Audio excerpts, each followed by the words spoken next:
Friends, how about it, y'all? This is like my favorite time of the year. These are beautiful stock seedlings. This is 100 of them on this tray in 3/4 inch blocks. How pretty are they? And did y'all know that I'll be planting these? And guess I have something else here I'll show you in a minute. But our next window for Cool Season Hardy Annuals is very early spring. And when is very early spring? That is 6 to 8 weeks before your last spring frost. So for me, my last spring frost is mid-April. So that means mid-February I'm planting. And y'all, here are some of the stars. This is stock. I have like 6 trays of stock coming along. These guys are 2 weeks away from going out to the garden. And another crop that we plant a ton of this time of the year is straw flowers. They're another cool flower, y'all. And if you aren't sure when you're supposed to plant what, we have so many resources, y'all. My book, the Cut Flower Handbook, and the big calendar journal that includes my guide to lead you to your planting windows, 9 different ones. You can find them over at my website. And we know that planting on time is like more than half of the battle of growing great flowers. So friends, welcome. This is Ask a Flower Farmer. I'm so glad y'all are here today. I don't know about y'all, but it is so cold and dreary outside. Yesterday, we had a teaser. We went up to like 42 degrees. Snow and ice mostly melted. There's still some around. And last night was above freezing. So guess what? Those plants I just showed you actually spent the night outside last night. They're coming back in because we're back down to 17 tonight or 18 or something. And so yesterday was like just a little glimmer of hope that spring is just around the corner. Won't be long. You know, that very early spring planting of cool flowers catches almost everybody off guard that doesn't have a deliberate plan. And that's what the big calendar journal will like just dial you right in on. So friends, this is Ask a Flower Farmer, and you can ask any questions you'd like. If you are in Instagram, please post them in the little bubble with the question mark. It's at the bottom of your screen. That way I don't lose your questions as your names are spinning by. And if you're in TikTok, then just in the comments, put a question mark at the beginning and type your question, and I'll scroll back through and scurry up some of those. So anything, growing cut flowers, growing seed starting, cool flowers, warm flowers, eucalyptus, conditioning, harvesting, whatever you got, I'll do my best to try to answer it for you. So it is so dreary outside. I just had to run in my house. I'm in our big work building, which is across the driveway from my home. And oh my gosh, I just couldn't believe how much grayer it is now than it was this morning when I walked the dog. And it's bone cold. And I'm just happy that I have a crock pot full of cabbage and sausage. It's a perfect day for that dish, by the way, y'all. Cooking along to have this evening, and I hope that y'all are staying cozy and warm. And so what's happening here on my farm? So I will report very happily that I have been doing yesterday's particularly because it was a warmer day and a lot of the ice had melted off of the ceiling that was keeping my row covers frozen, and I was able to peek. And I only had 2 questionable losses. So here in southeastern Virginia, we have been at the bottom end of our normal lows than we've had for 10, 12 years, I would guess. Just really, really frigid. I mean, actually on one weekend, let's see, today is Wednesday. It was over the weekend. We had a night that said it feels like it's 0 outside. I don't ever remember them saying that. But anyway, before. So I was deeply concerned about 3 crops. 2 of them, they might be fine, but maybe not. The third one looked great. So who were those? Those were Craspedia, which is Billy Balls. And Billy Balls definitely sustained foliage damage, but there's still some green in the crown. So I think that they'll be fine. And the other one that I got to take a picture of them, who looked like the saddest little things ever, was Carthamus. That's safflower, which is an enormous early foliage, an incredible foliage to use, y'all, even before it blooms. And it just looks like it's frozen. Have you ever seen a frozen Brussels sprout or broccoli? So I'm hoping maybe it's not dead. Anyway, but the champ in the group, which is one of our all-time favorites, was dill. Dill is pretty tender for a cool flower. And while it had some damage, it still has lots of green growth. So I was really pleased over all of that.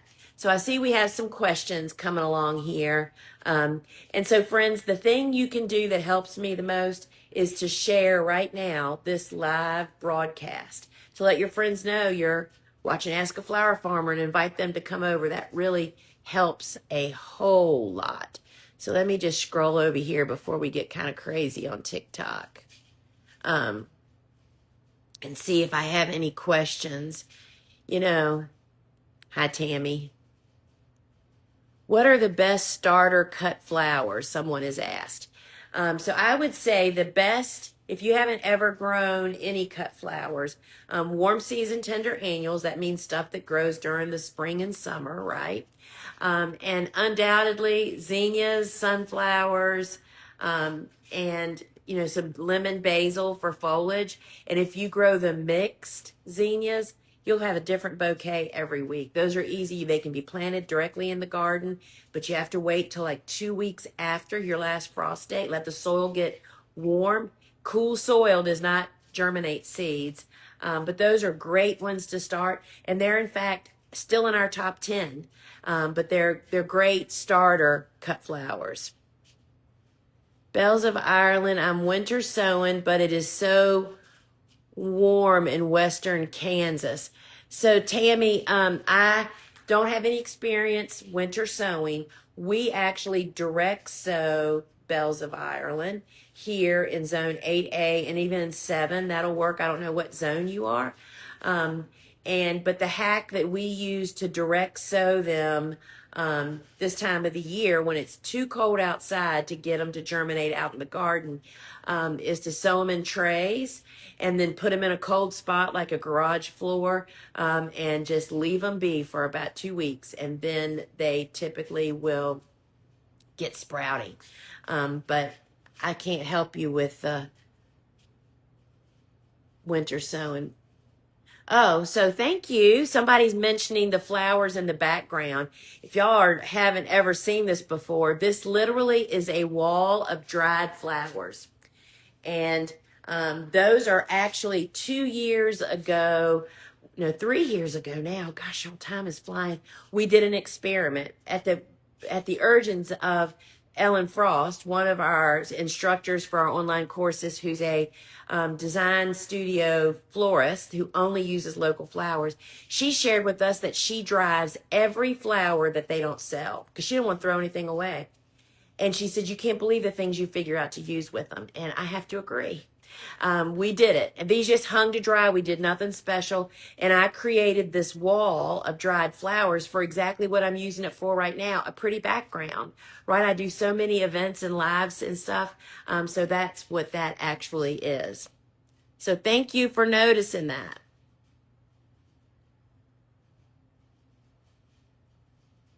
Are you starting planting anything this week, Lisa?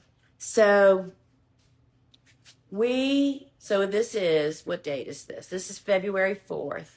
We are not starting any seeds right now. But of course, y'all have to remember this.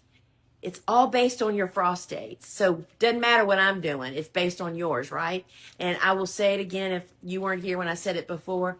The big calendar journal of mine that includes my guide to guide you to 9 different succession plantings is the ticket, y'all. It's what trained me and taught me how to be such a great planner. You don't have to ever guess again. You'll know when to plant everything for your garden.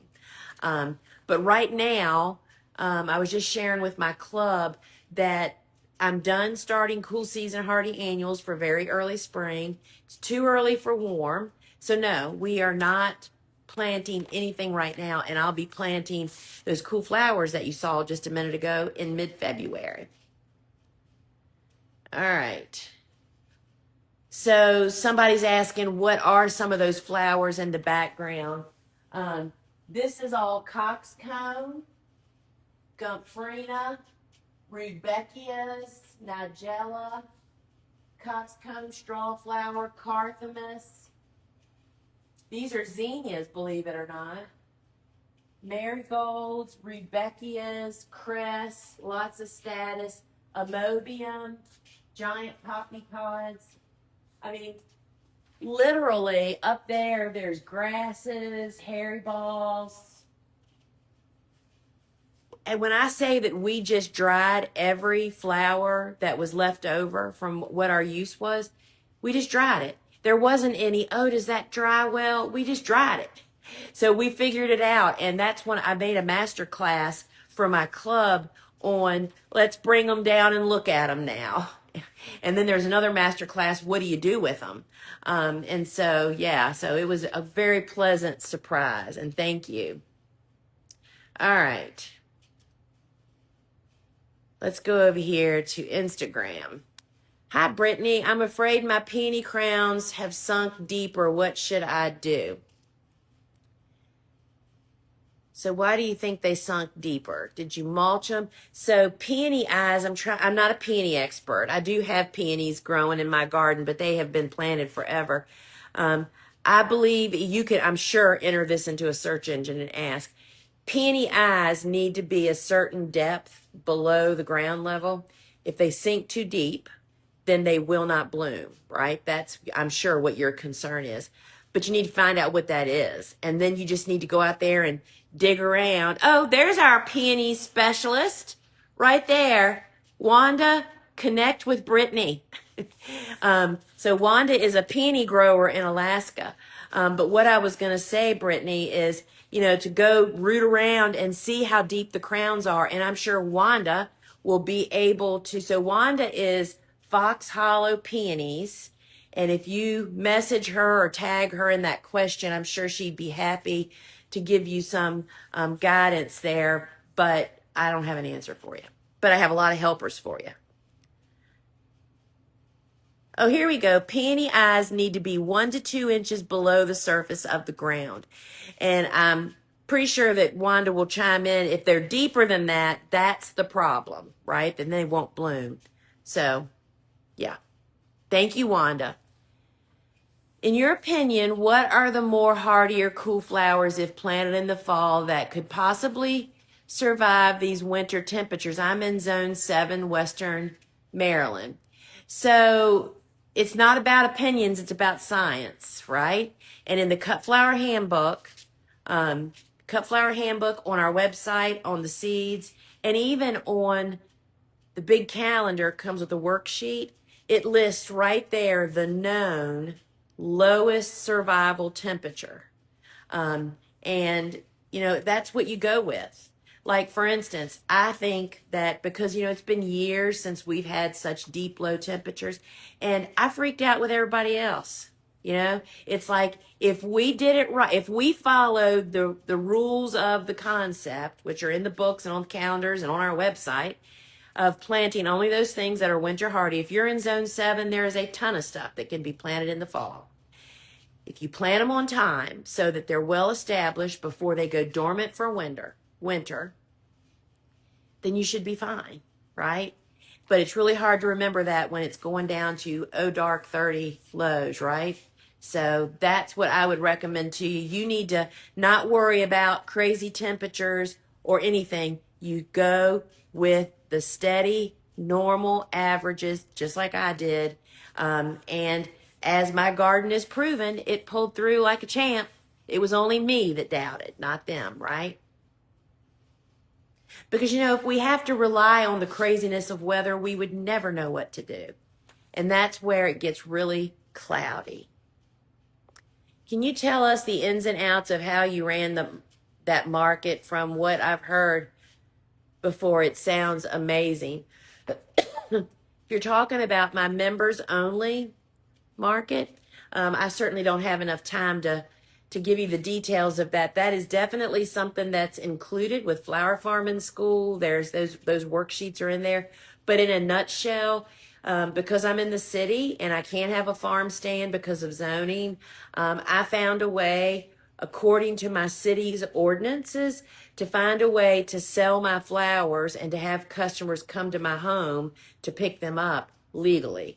And that's what the members only market did. And it was really pretty phenomenal. You control who comes to you. It's not an open, if you don't own a share to my garden, if you didn't buy one online, you don't even know where I live. You have no information. You're not, you can't come here.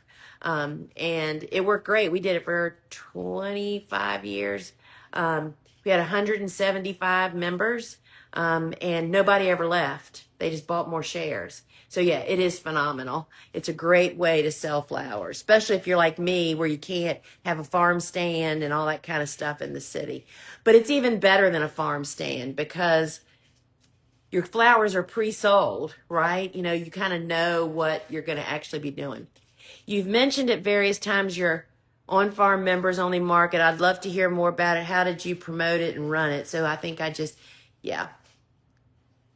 Lisa, have you ever direct seeded Didiscus Zone 9A Panhandle of Florida? We got as low as 15 degrees. Wowza. So no, I have not. But I would say to you in 9A, you should be fall planting it. I don't know that you can plant that now. You can plant it. The problem with very early spring windows of planting cool season hardy annuals, for those of us that live in the South, that frequently go directly from winter-like conditions to overnight to summer, we don't have a lot of spring action. We don't have a lot of cool nights and comfortable days. We go straight to heat and humidity. Very early spring planted stuff just doesn't have the time to get established and to grow tall before all that bad behavior starts. So there's some things that I just don't plant. I don't spring plant, very early spring plant snaps anymore. My fall snaps perform so well and produce for so long that it's like they just like steamrolled the very early spring, right? But I would say for you in 9A, you would actually be fall and even winter planting. Like you could have probably planted them in December. I would think it was too late for you to plant. And certainly not from seed because it's just too slow. You want to have transplants ready to hit the ground running. And you know, I talk about that in the Cut Flower Handbook, that the people like where you are in Zone 9 particularly can grow more than anybody else, but the issue is actually figuring out when is the best time for you to plant it, right? Because your weather is just so different than us. But I would think, I don't know if you normally go to freezing, you know, I would say you would plant all cool flowers in fall, potentially. Stock is the only one. I could fall plant stock. The problem with planting stock in the fall for us is it blooms too quick. It like blooms in the middle of winter when you, don't have netting up. It's too cold to not protect it. So I would say you can plant everything. It's just you have to figure out the sweet spot of when you're supposed to plant it. But I'd be curious to know, Blair, if you normally freeze. So 6 to 8 weeks before your lowest winter temperature is when you want to transplant and direct seed cool flowers. And I would think you'd plant them all, except for maybe stock. Plant that a little later. And you'd have a bang up spring, right? All right, let's see here. Zone 7A, Virginia. Snow is hard as a skating rink on my beds. What do I do? Will my transplants still sitting a little longer than usually will? So they're fine. They're safe and sound underneath that ice and snow. I literally just went out and took a picture. When I was walking, I went out and to talk to somebody in my yard, and I have some demonstration beds for, I call them the Joe beds, if you're familiar with us here. Those are those really raised, beautiful cedar beds that are 18 inches tall, and they're like 16 by 3 or something. Anyway, I have a bed of Sweet William over there. And it's kind of, I didn't know this until this year. I didn't realize how shaded that those beds are during winter because the sun's lower in the sky. I mean, it's like they're still totally covered in snow and ice. There is none anywhere else on that side of the yard. Um, and I've taken pictures like them totally buried alive. And the front half has finally come out. That part, I guess, got a little sun yesterday. And they look great. They look great. So don't be afraid. Snow and ice are like the best thermal blanket. I think of that waffle cotton blanket I have on my bed from Land's End. It's like the best thing ever. And that's like what snow and ice is to Cool Flowers. Cool Flowers loves snow and ice, y'all. Loves snow and ice. And I know it's scary, especially when you're first starting out, to understand. And, you know, I'm doing a little research and trying to figure out so I can talk about it more. It's like, what is the difference in a plant that is a warm season tender annual, like a zinnia or a sunflower or something, and a cool season hardy annual that survives winter? You know, a zinnia gets killed at frost, but then there's these other annuals over here, cool season hardy annuals, that'll take 15 degrees and 10 degrees and even lower sometimes. What is the difference? And I'm finding out, you know, about the plant structure and the cells, and it's like they each have their own temperature where they just explode, right? The little cells do. And that's what makes them go to mush. That's what happens to warm season annuals. When they get zapped by the frost, they just kind of like look like a yucky mess. So I understand being afraid, but don't be afraid. Snow and ice is your friend with Cool Flowers. All right, so those are all answered. Let's go over here. Going to the bottom. So you're in 6B.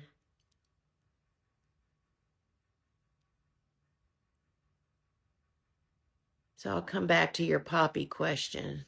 I don't even remember what we were talking about.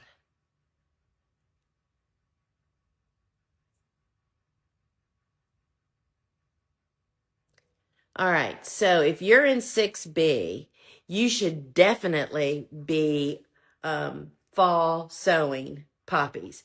Iceland poppies. Iceland is part of their name, y'all. Iceland. They are like loving cold weather. You fall direct sow them. And in fact, I left one of my beds totally uncovered through all this winter craziness. Deep temperatures, ice, sleet, snow, freezing, blowing, cold as heck wind. So I had a bed of Iceland poppies, bachelor buttons, and Atriplex. I think I killed the Atriplex though, and it was my fault. They just weren't big enough yet. But anyway, those Iceland poppies were total icicles for weeks. And they have finally melted yesterday. I was actually out staring at them, and they're obviously cold, but they look great. We're going to have great spring. It's one of the first flowers to bloom in my garden. So winter sowing is, I don't know if you're talking about that method of winter sowing. We don't do that. You plant them straight out in the garden, and at the proper time for your garden. And you know, they don't get covered with soil, and you water them, and it's got to have cool to cold temperatures, and they do great. You know, anyway, winter sowing, I've heard people talk about, and it sounds like it's a great way to start stuff, but we want to like get it in the garden and be done as commercial growers, and less steps, right? All right. All right, here we go. My snaps were tall. I wish I would have kept covered because they took a hard hit. It is warm here in Texas the next 10 days. Should I go ahead and cut away the dead parts that died from ice? Yeah, if you're in Texas and you're starting, so what I like to do is to wait until like you're having some kind of weather that's going to actually spur the plant to kind of like wake up, right? Warm temperatures, not warm, but warmer, above freezing, right? Um, and so we tend to start whole weeding as that activity starts. You start seeing some emerging foliage, that kind of stuff. Maybe some stems starting to shoot up. I actually have a sweet William that's actually blooming out in the garden. He's so confused. It's not very tall.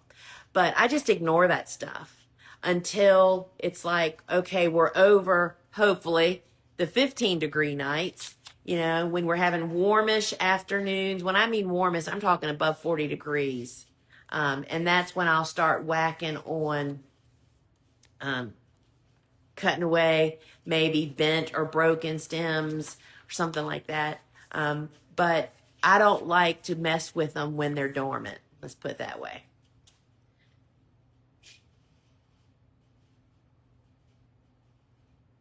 Yeah, and your snaps they'll be fine.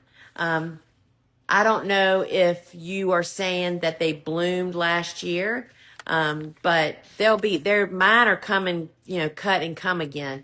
We get 15 to 18 stems typically off of one plant. So they definitely will rebloom. But once it starts to warm and your forecast looks promising for a couple of weeks above not 15 degrees, then yeah, go ahead and do it. I think but I want to do it when the plant has the best chance of actually doing something. And when it's cold, it can't do much, right?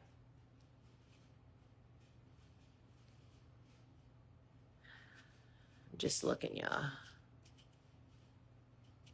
Oh yeah, I would definitely work on them if you're going up to 70 degrees.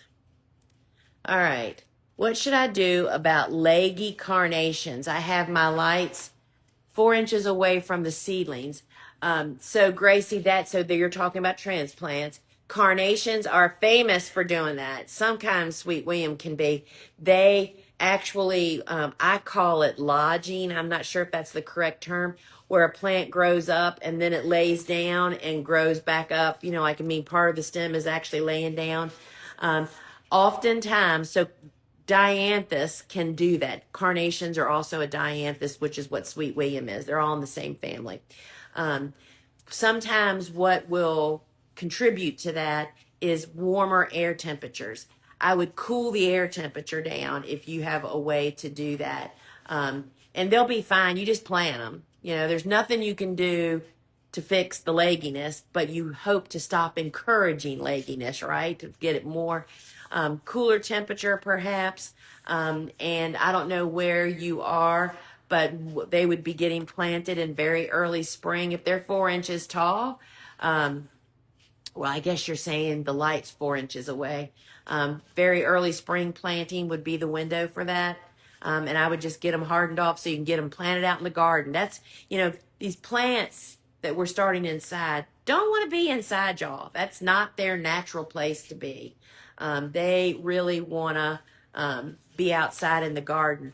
So that's why I'm all about, it's like, plant them out in the garden, hoop and row cover them if you're worried about cold temperatures. They'll do much better out there as long as they have enough size. 3 to 5 inches is the size transplant that we are looking for. All right, my friends, we're going to wrap it up. Just a reminder, a couple things. Tonight, I do 2 live gardening shows. One is on YouTube on my channel at 7 p.m. And I do another one at 8 p.m. inside my shop app. If you want to get inside where you can ask questions, where I can see your comments, just go to your phone's app store, search Gardener's Workshop, and download the free app shop for the Gardener's Workshop. And meet me at 8 p.m. tonight. And again, if my whole purpose of doing all these things that I do is to really help people to figure out when to plant what. Because as you can read in the Cut Flower Handbook, I believe that planting on time is, if you plant at the wrong time, there's really little you can do to make a plant be as great, as tall, as abundant, as disease and pest resistant as a plant that's planted at the proper time for your garden, right? And what we're facing right now is there'll be so many people planting cool flowers, cool season hardy annuals, well after their very early spring planting window. And that just never has good ending. You know, they don't have time to get established before they have to grow up. So planting on time saves you almost all the heartache. We have so many resources to help you with that. The Cut Flower Handbook really walks you through figuring out the 3 seasons of successions and then all the flowers and varieties and everything you need to know. The Big Calendar Journal is my guide that comes with me doing a workshop showing you how to use the 9 planting windows, what to do with all of that. It simplifies it and makes it so clear. And you can find it over at thegardenersworkshop.com, the Big Calendar Journal. And it'll just comes with my seed starting worksheet and a workshop. It's $39.99, y'all, plus shipping. It's a deal. It'll change your world. All right, my friends. Hope to see you tonight in the live gardening show. Thanks for joining me today.